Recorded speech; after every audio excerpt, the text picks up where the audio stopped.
Hi everybody, and welcome to our first ever elementary take and make video. I'm your host, Mrs. C from the Hopkinton Public Library. If you signed up for January's take and make, you will have received a crafting kit similar to this one earlier in the week. If you didn't register for a crafting kit, don't worry, because you can probably still do this craft at home with the supplies that you see in the bag you might already have at home, or you might have similar supplies at home that will work. For today's craft, we're going to be making a sparkle snow crystal decoration inspired by January's Trivia Tales story, The Story of Snow, The Science of Winter's Wonder, by Mark Cassino and John Nelson, PhD. This sparkle snow crystal craft might be considered process art. What's process art, you ask? Well, in process art, the final product is always unique, and the focus lies on the creation of the work, not the outcome. That means that everyone's snow crystal will end up being different or unique. There's no right or wrong way to do this craft. You get to decide what it looks like.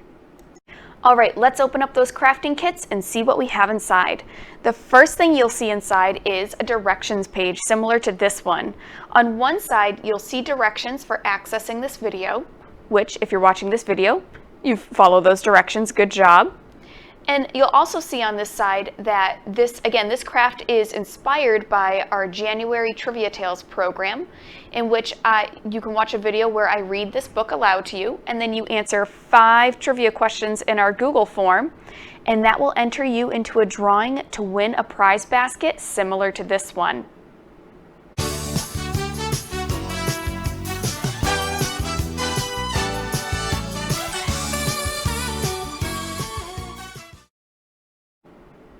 So I encourage you to check out the Trivia Tales program as well and fill out our Google form to enter that drawing. Okay, on the other side of the page, you'll see the directions for completing this craft. Now, there aren't really any true directions for this craft because, again, it's process art. You get to decide what it looks like. But there are some things that we learned in our book that will guide how we make our craft. All right, let's also dump out this bag and see what's inside.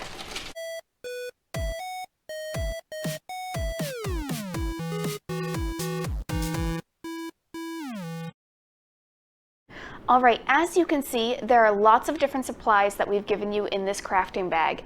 You might use some of these supplies, or you might use all of these supplies. It's totally up to you as you complete this process art craft. Now, again, if you didn't get a crafting kit, you might already have some of these supplies at home, or you might have some other supplies that could come in handy as well around the house, and I'll show you what those are. But first, let's take a close look at our different supplies. The first thing you'll see are some paper straws. You'll also see some sparkly rhinestones, glittery ribbon, some sparkly cupcake liners, foam snowflake stickers, some blue stickers, star stickers, some sparkly paper, chenille sticks, sequins, and these very pretty rhinestones. You'll also notice 2 blue pieces of paper, and that's what you'll form your snow crystal on. Now again, if you're following along at home without a crafting kit, you could use other supplies at home like coffee filters. You could cut those up. Some chalk. Some foam stickers or shapes. Maybe you have some beads at home, some string, or you could even cut up just paper and form your crystal out of that. Whatever you do decide to use at home, please ask a grown-up first. Okay, let's take a closer look now at our book and our directions because, like I said before, there are going to be some things that we learned about snow crystals in this book that will help guide our craft.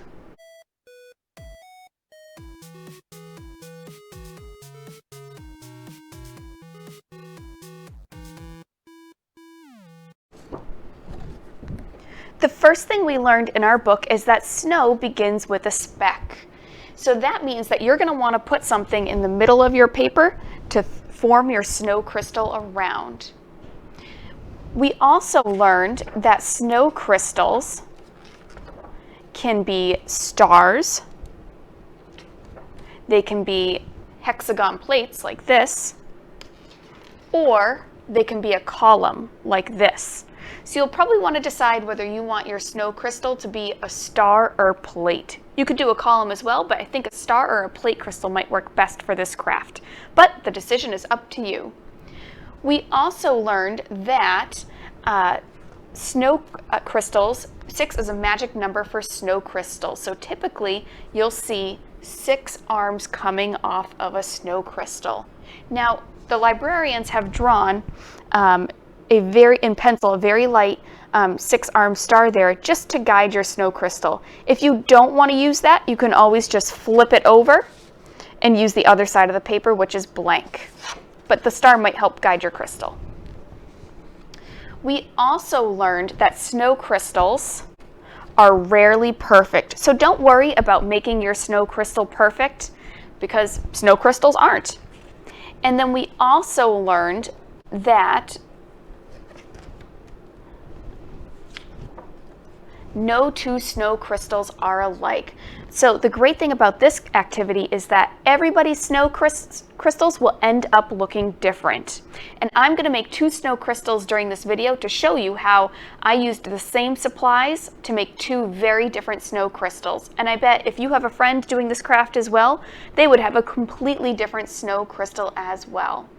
Now, the last piece of information on your crafting directions just says, make sure you plan ahead before gluing.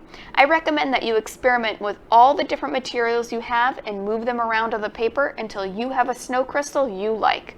That's really part of the fun. Then you can glue it down. Okay, I'm going to close up this book and put it away and show you how I made 2 snow crystals. But remember, your snow crystals might look completely different, and that's okay. I also encourage you to share a picture of your snow crystal in the comment section of this video, because I'd love to see how they turned out, and we can see how everybody's is different. All right.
Okay, as you can see, crafters, I've made my first crystal. I've made a star crystal.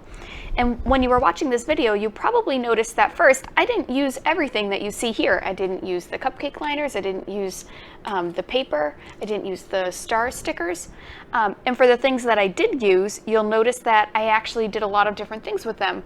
I cut up the rhinestones, I cut up the chenille sticks, I also cut up the stickers.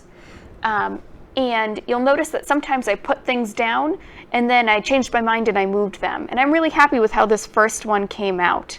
So I still have a lot of supplies left. I'm going to try making another crystal, and this time I'm going to make a plate crystal like we saw in the book.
All right, crafters, as you can see here, I made a 6-sided plate crystal.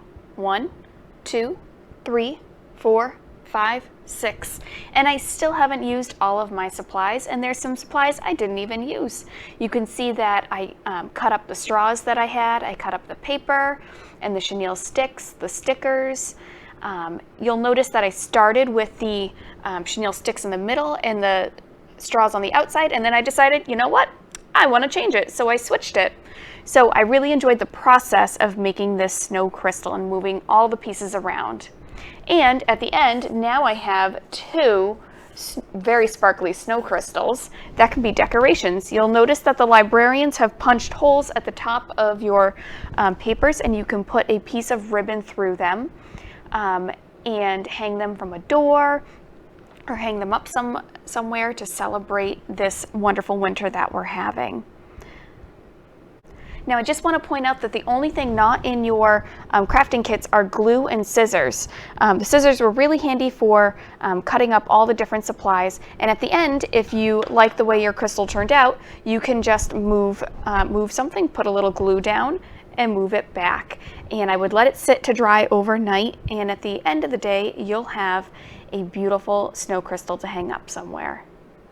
All right, thanks for watching, everybody. I hope you enjoyed that craft. Don't forget that it was inspired by our Trivia Tales story for January, The Story of Snow, The Science of Winter's Wonder. That reading is still up on the children's Facebook page, and the link to the Google form for the trivia questions is on that with that video post. So if you watch the story and fill out those questions, you will be entered into the January Trivia Tales drawing, and there's lots of fun things in that activity basket, so I encourage you to do that program as well. All right, thanks for watching, and keep an eye on the library calendar for our February Take and Make registration. Bye now.